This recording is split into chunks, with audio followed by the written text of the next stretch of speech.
অবৈধ পথে বিদেশ যাওয়ার জন্য যারা চেষ্টা করেন, আমি তাদের উদ্দেশ্যে দুই চারটি কথা বলবো। হয়তো আমার কথাগুলি আপনাদের অনেক সময় খারাপ লাগতে পারে, কিন্তু তারপরেও আমি বলে যাচ্ছি। ইউরোপে যাওয়ার জন্যে অনেক বাংলাদেশি আছেন, আমার যুব সমাজ ভাইয়েরা চিন্তা করেন যে ইউরোপে যেতে পারলেই লক্ষ লক্ষ টাকা ইনকাম করতে পারবো। হ্যাঁ, ইউরোপে যেতে পারলে অবশ্যই টাকা ইনকাম করতে পারবেন, কিন্তু দেখা যায় আমরা সঠিক পথে ইউরোপে না যেয়ে আমরা দেখা গেছে সঠিকভাবে ইউরোপে যাওয়ার চেষ্টা করি। হয়তো বলেন লিবিয়া বা আপনার মালয়েশিয়া ইত্যাদি বিভিন্ন বাইপথে যাওয়ার চেষ্টা করি। তার কারণ হয়তো দেখা গেছে সেইভাবে যাওয়ার যখন আপনি চেষ্টা করেন, হয়তো কোনো ভাই সঠিকভাবে যেতে পারেন। তার কারণ সেই লাইনটা হলো অবৈধ লাইন। কারণ আপনার ভিসা ছাড়া যখন আপনি অবৈধ পথে আপনি যখন যাবেন, আপনার যেখানে লাগবে 10 লাখ টাকা, সেখান থেকে তারা হাতিয়ে নেবে আপনার কাছ থেকে 20 লাখ 30 লাখ টাকা। কিন্তু তারপরেও আপনি এই মরণ কামড় ঝুঁকি দিয়ে যখন আপনি ইউরোপে পাড়ি জমানোর চেষ্টা করছেন, হয়তো নদীপথে বা বন জঙ্গলের পথে, নদীপথ দিয়েই বেশিরভাগ অবৈধভাবে ইউরোপে পাড়ি জমানোর চেষ্টা করেন। কিন্তু সেই রাস্তায় যাইতে গিয়ে আমার অনেক বাংলাদেশি ভাই বন্ধুরা আছেন, তারা কিন্তু বেশিরভাগ লোকই নদীপথে মৃত্যুবরণ করেন।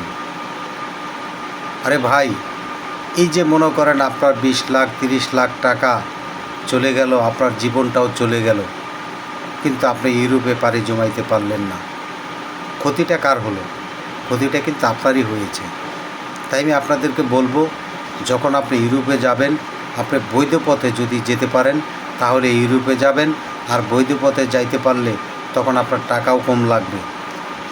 আর সেই টাকা যখন আপনার কম লাগবে, যখন আপনি বৈধ পথে যাইতে পারবেন, তখন কিন্তু আপনার কাছে আলাদা একটা অনুভূতি কাজ করবে।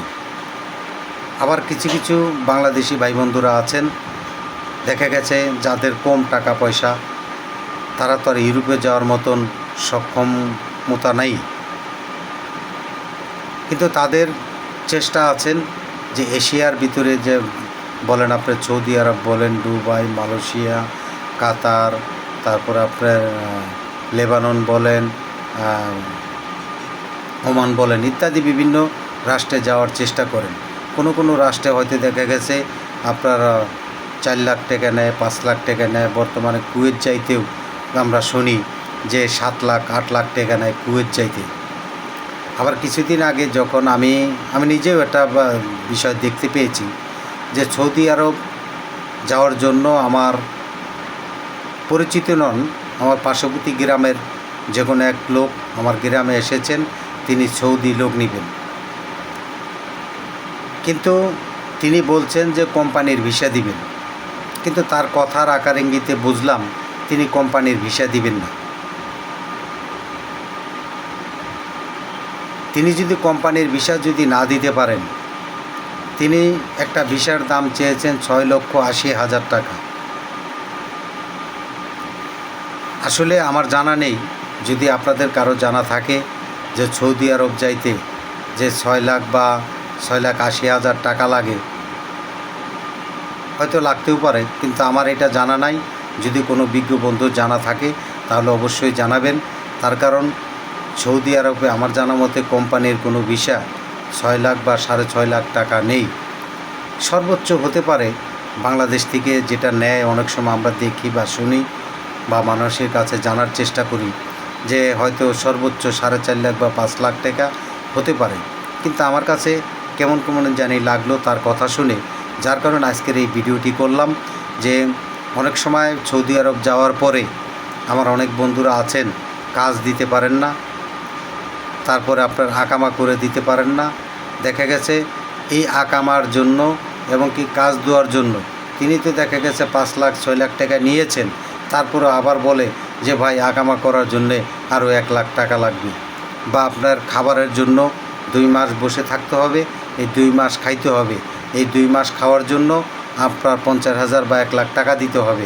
এইভাবে কিন্তু দেখা গেছে বাংলাদেশের গরিব মানুষদের বিভিন্নভাবে মানুষকে বিভ্রান্ত করে যাচ্ছেন এই ধরনের গোষ্ঠী, যারা মানব পাচারকারী, যারা বিভিন্ন গ্রাম অঞ্চলে বা শহর অঞ্চলে থাকেন, যাদেরকে বলেন আদম। এই আদমরা কিন্তু ভালো ভালো পরিবারকে ধ্বংস করে দিচ্ছেন।